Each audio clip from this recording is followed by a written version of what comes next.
Um, I don't know where I'm posting this, so whatever platform I post this on. What's up? Okay, it's cool, guys. All right.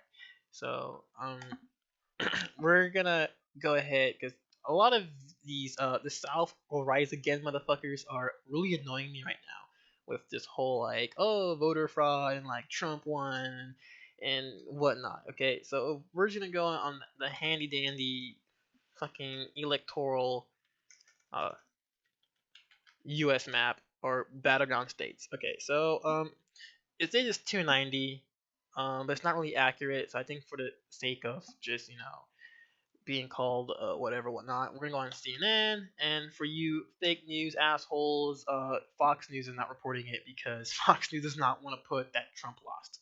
Okay, that's how it is.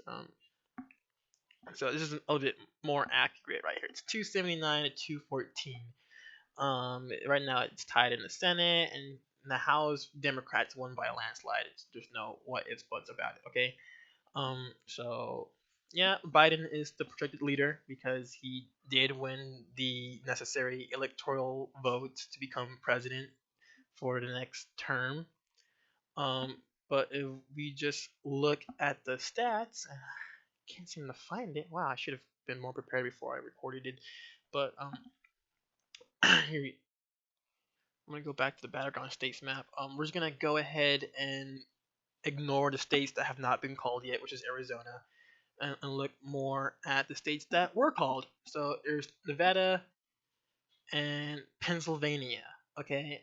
If we do the math, um, Trump not if we do the math before Pennsylvania and Nevada were called, Trump needed not only Nevada and Pennsylvania to win, he also needed Arizona.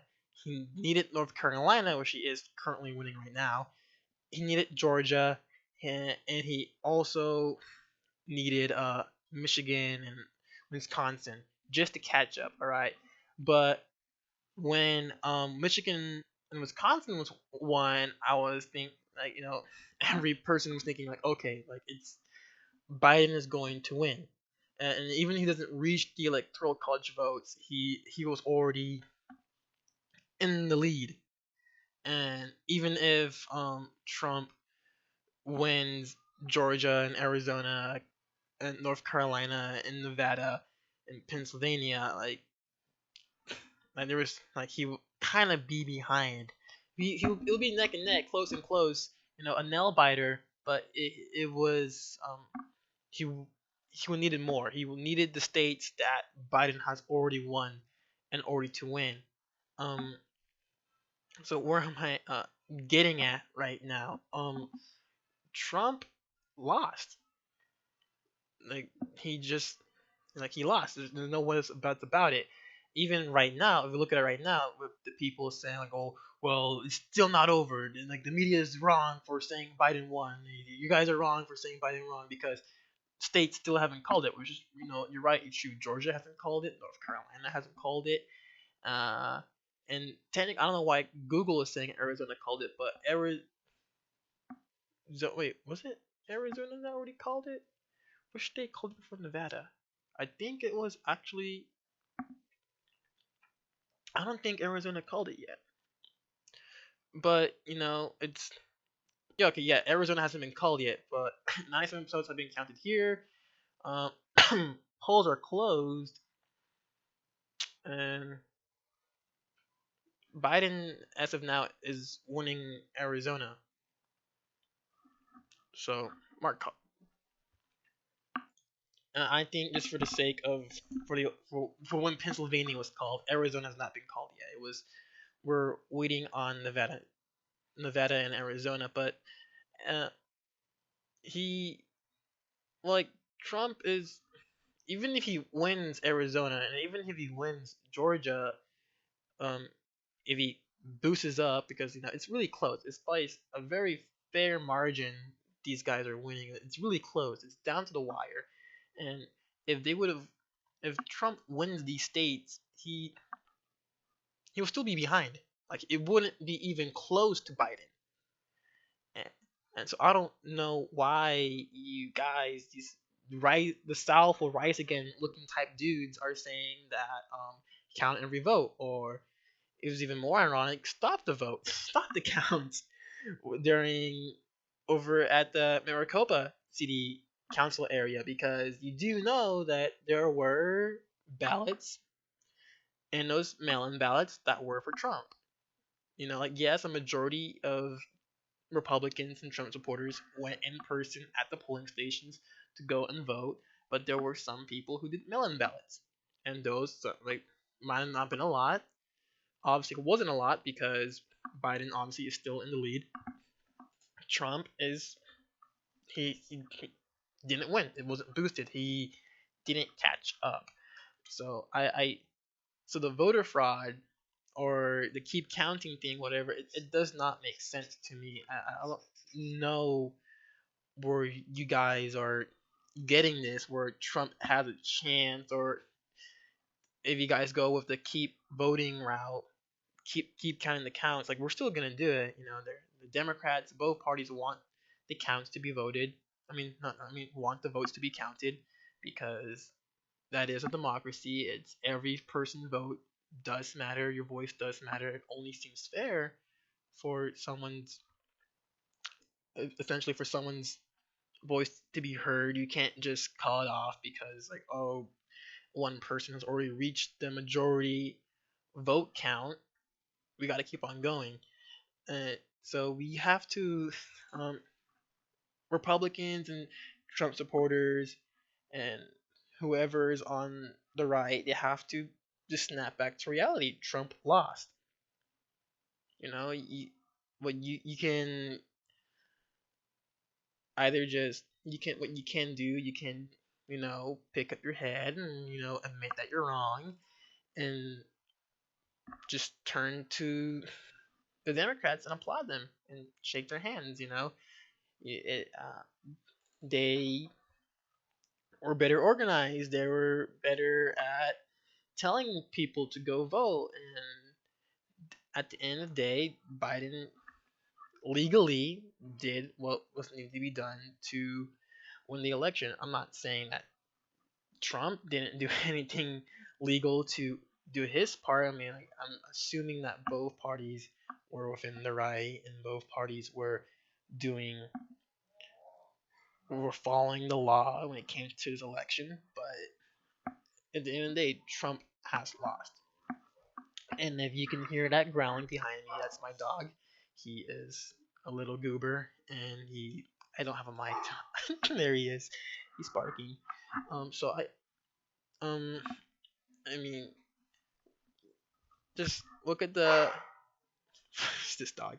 Just look at it. Just look at the map.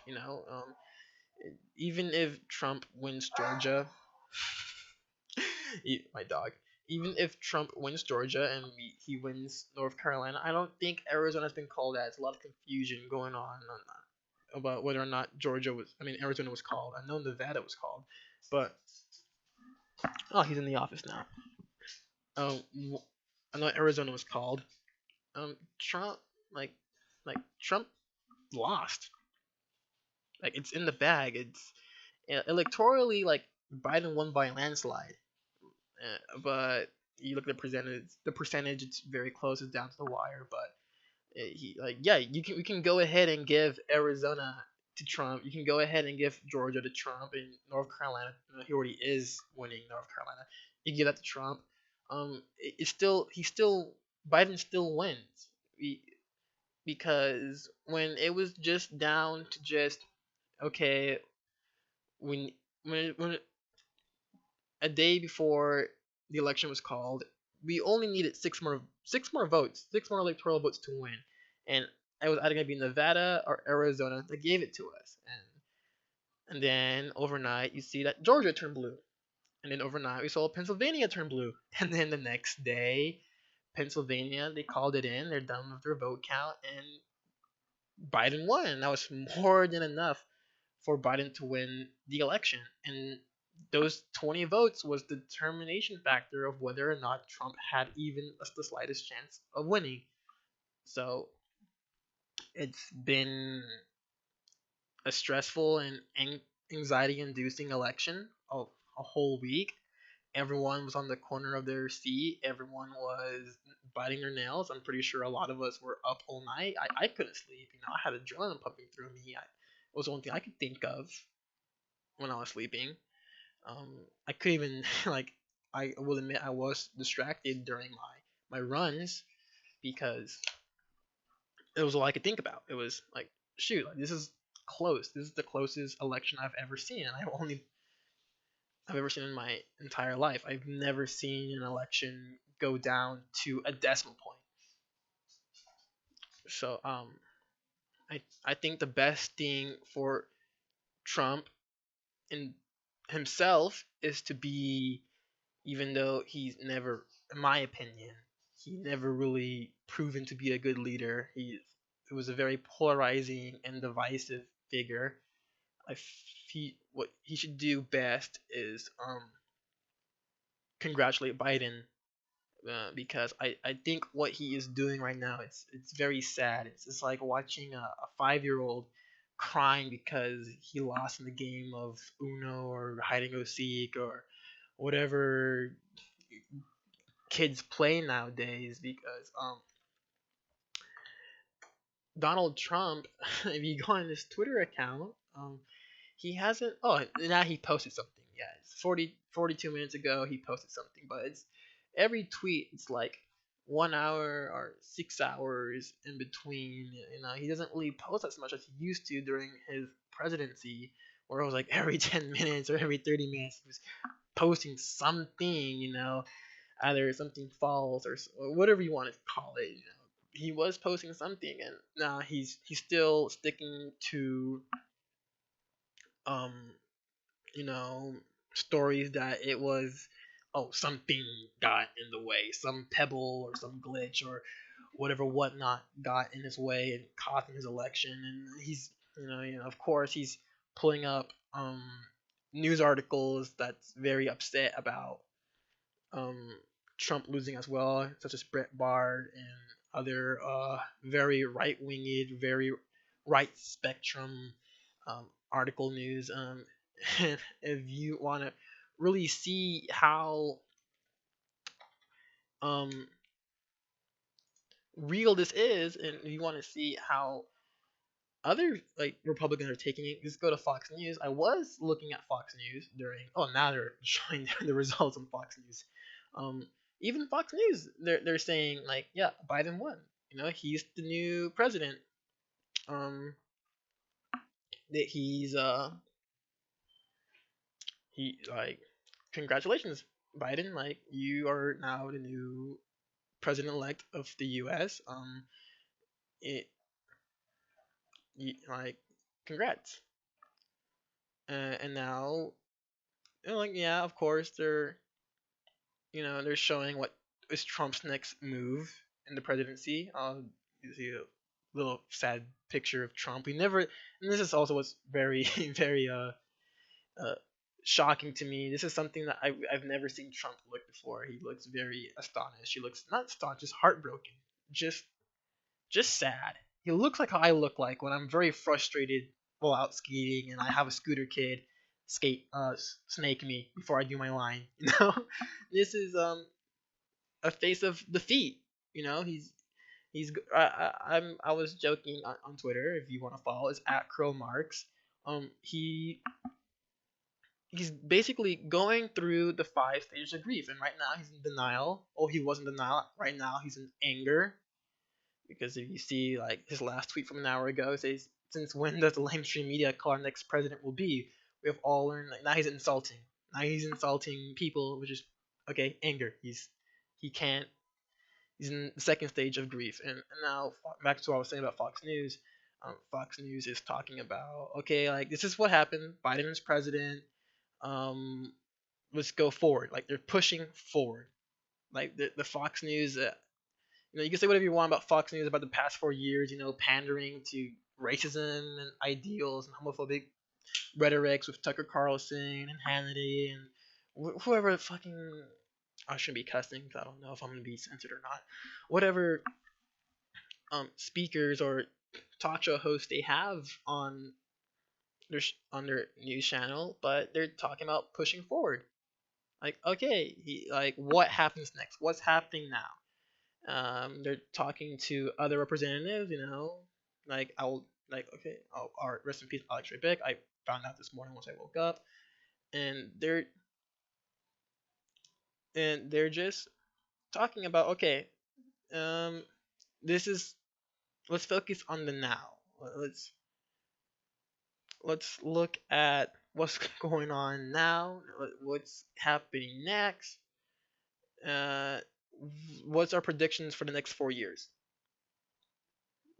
and which I commend them for doing that. They're not jumping on this bandwagon or this whatever train that of like, oh yeah, voter fraud, or keep counting the votes, or Trump still has a chance. The election's over. I mean, it's not really over until every vote has been counted, but it's over. That's all I can say. Like there's no there's no um secret evidence, or there's no stone that hasn't been turned that you can look up and see what can be done to change the outcome. And there goes my dog. I don't know what the fool's doing, but he's out there dogging it up. Um, there's there's no shred of evidence that we can really find about voter fraud. There's not a really shred of evidence. It's only just speculation. It's only just I'm not even gonna dignify it and call it accusations, because there's no really evidence. There's no proof. There's um nothing popping up.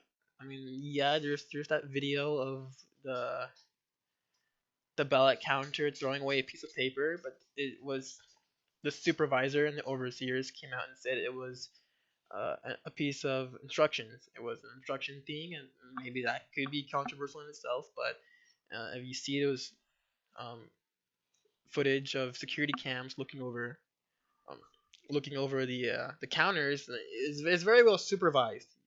As you can tell, like there's overseers are both Republican, Democrat, hovering over the tables. There's an armed police officer. There's a security guard as well, looking at the counters themselves. They're moderating it. It's, as you can see, they're trying to keep it fair as possible, keep both parties at ease, to make sure there's no actual true corruption going on. So I think the best course of action for both Trump and his supporters is to congratulate the other party. And my dog is being annoying, sniffing around the office. If you can hear him, the mic might probably pick it up and you can hear him. Okay, dog, if you're gonna be here and be annoying, just get out. Oh, there's nothing here for you. The best thing for Trump and his supporters is to congratulate um, the winners and to basically accept defeat, because it's very sad. It's very sad what the world is seeing right now. It's sad when you see someone who's in his 70s, a grown man in his 70s, just acting like a 5-year old, you know? And he hasn't said any. The most bizarre thing of this all is he hasn't said anything to his supporters. He hasn't said to them, like, whatever whatever a president, whatever a candidate says after they lose an election. At the end of the day, we're both Americans, and we can hope that the only thing we can hope for is a new leader to represent all of us and whatnot, like John McCain did when he lost to Obama, or how Hillary Clinton said to her supporters when she lost. They came out and said something, and I think that's the most bizarre and saddest thing of this all. Like, Trump is not coming out to his supporters and speaking to them. He's not saying anything like to make them to consolidate them. He's not saying any final words. Like he's still president for the next 70 days, and but he's not acting like a president. He's acting like a sore loser. I already showed you the results. He to even have a chance, he needed to win Pennsylvania. Even after he won Michigan and Wisconsin, he needed to win Pennsylvania, and he needed to win Arizona, and he needed to win Georgia. After Pennsylvania was gone, like it's like okay, it's a wrap. Not only did Biden reach the 270 mark, it's a wrap. There's no other state that Trump can win that will bring him even remotely close to the 270 mark. There's nothing. So I think what's best for him and his supporters is to just say, well, at the end of the day, we're both Americans. At the end of the day, we can live out our lives because that's what a lot of people tried doing when Trump was president. They just went out and lived their lives, and even though there was a lot of controversial and um, a lot of things that Trump did that made people upset, they tried their best to continue on with their lives, and that's the best thing that Republicans and Trump supporters should do is go on with their lives and hope that Biden also represents them as well because he is the president. Doesn't matter if he's Democratic, Republican, Green Party, freaking Xbox Live Party or whatever, whatnot. His job at the end of the day is to represent both the American people and the free world. And I'm just gonna leave it at that. Hope you have a safe day. Be careful out there because as tensions are pretty high right now. People are rattled. People are crazy. People are at shock, and just and we are facing stormy weather going on right now. Just at the end of the day, just keep calm and go on about your life, people. Congrats to Biden. Congrats to the senators and congressmen who and women who won their district election. And congrats to the people who supported whatever proposition they're supporting for this past election. Stay safe, y'all, and have a nice day.